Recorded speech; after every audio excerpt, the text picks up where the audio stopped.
So I'm Thomas Lindsay. I'm Senior Counsel for the Center for Democratic and Environmental Rights. I'm a co-founder of the Community Environmental Legal Defense Fund.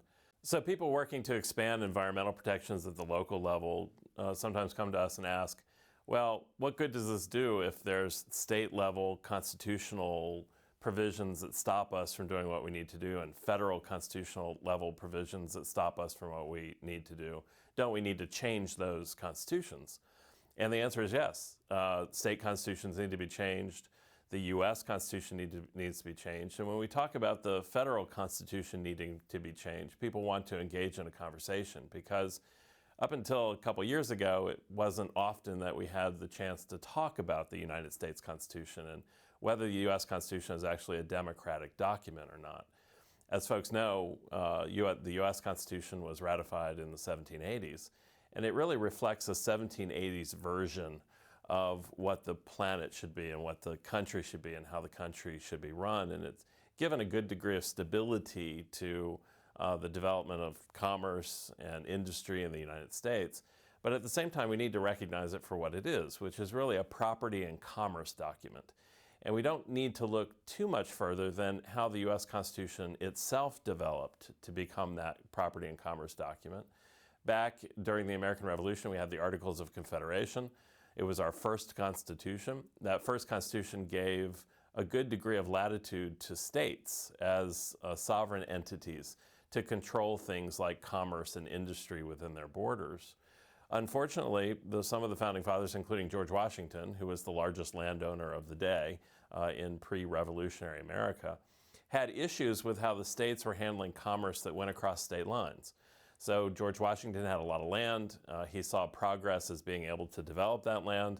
He wanted to build canals to service that land, to be able to develop the property. He formed a corporation.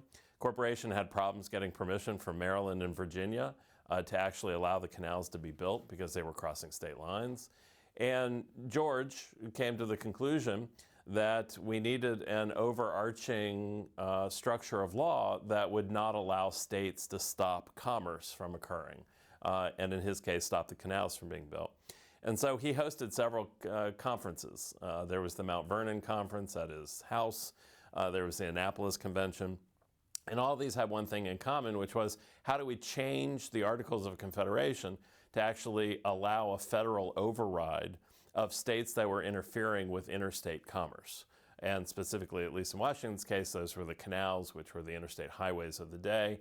How do we allow those to be built to obtain progress in industry and override states that were standing in the way?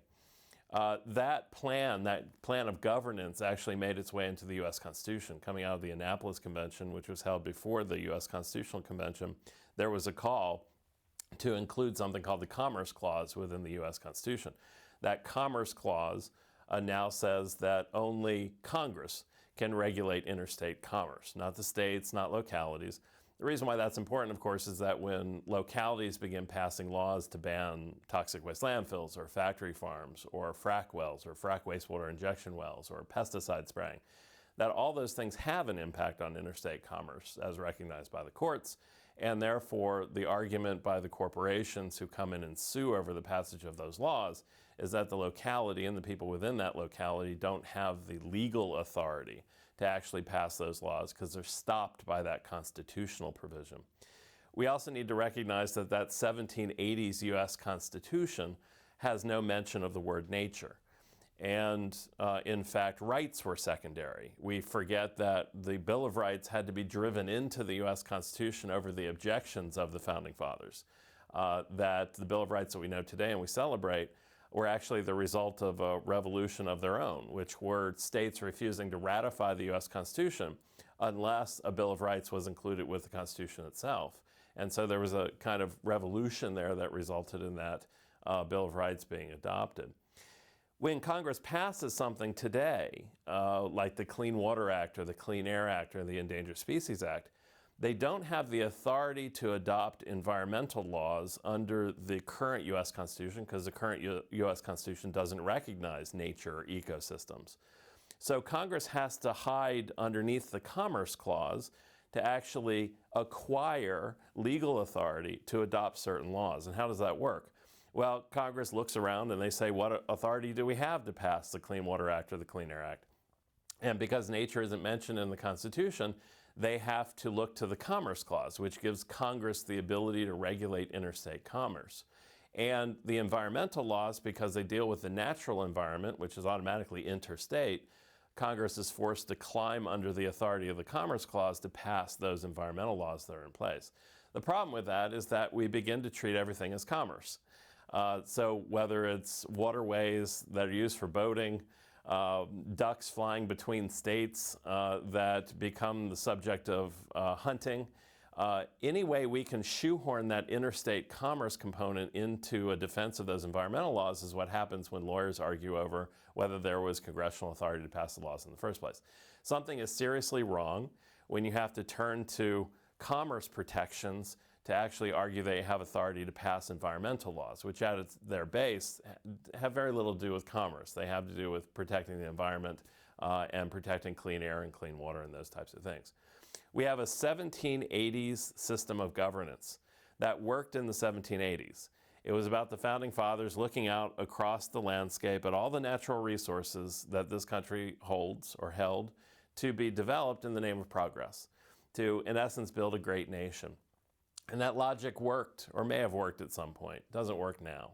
What we need is not a property and commerce constitution, which is what we currently have in the form of that 1780s document, but a nature and rights constitution, one that recognizes nature as having certain legally enforceable rights. Work happening now in the international community and in the US around localities and countries adopting laws recognizing the legally enforceable rights of nature and ecosystems.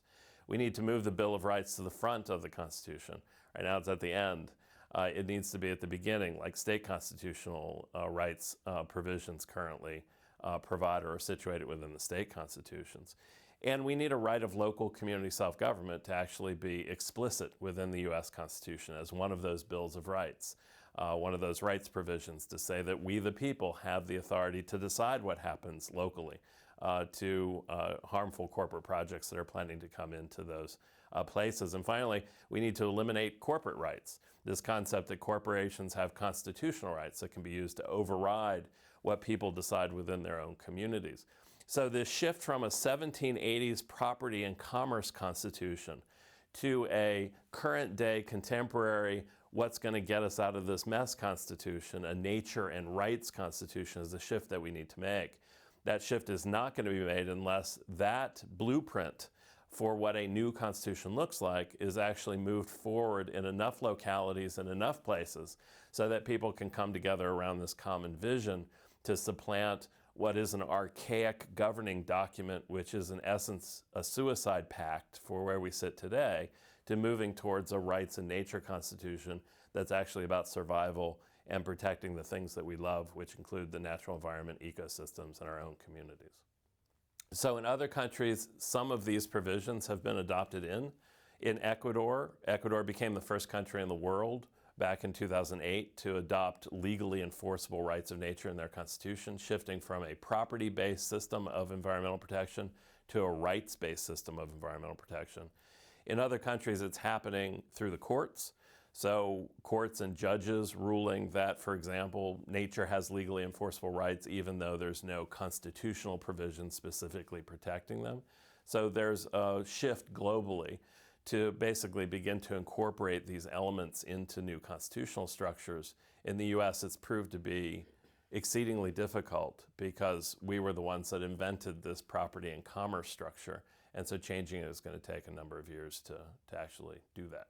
For a new national constitution to come into place, probably 30 to 40 years, and that's on the quick side. The good news is that working at the state constitutional level, there are certain legal doctrines that can be changed at the state constitutional level, like Dillon's rule, preemption, two of the sides of the box of allowable remedies.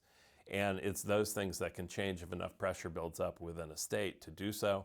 Those amendments have now been introduced in places like Ohio, Colorado, Oregon, Pennsylvania, different states where people have joined hands across these local issues to force a new structure into the state constitution. So for that work to succeed, we need 10,000 communities. We need people who understand that the U.S. Constitution is a problem in some respects, that it needs to be changed. We need a new governing structure if we're ever going to achieve sustainability of any kind. So I don't think a federal constitutional convention held today is really very helpful given the power systems and power structures that operate in the U.S. and who has control over certain political channels. But with 10,000 communities doing this work at the local level and blueprinting that constitutional structure so it forces upwards, that's the arc that I think has to be followed. And it's all about values. It's all about values fighting themselves out within this contest and within this movement.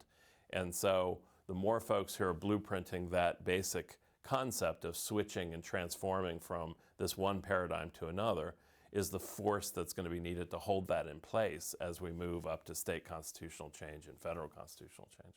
So for a number of years, rewriting the federal constitution, even amending the federal constitution, has been the Constitution itself has been a sacred cow. It's very difficult to have a conversation about it. Now there are some plays on Broadway asking whether the Constitution is democratic or not, a democratic document. They've sold out. And various lawyers and scholars over the last 10 years or so have openly begun to question whether the Constitution is a democratic document.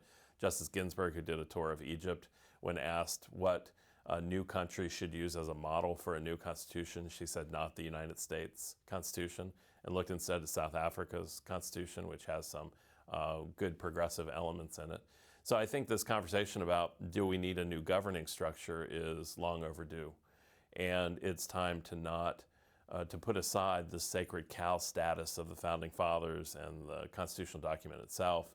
It is a piece of paper. It's within our power to change that piece of paper. If we do not change that piece of paper, we are going to continue to end up in the place where we are, which is we're in a worse state now than we were 40 years ago when the major environmental laws were passed, just from an environmental perspective. Labor laws continue to be eroded. There's nothing in the Constitution that talks about labor. You won't find that word, just like you won't find nature. It's time to overhaul the document so that we have something that will carry us in to the next 50, 100, 200, 250 years, because otherwise it is a suicide pact. And the property and commerce protections guarantee that the types of environmental and community rights protections that we want and need are not going to come into effect and not be effective without those changes.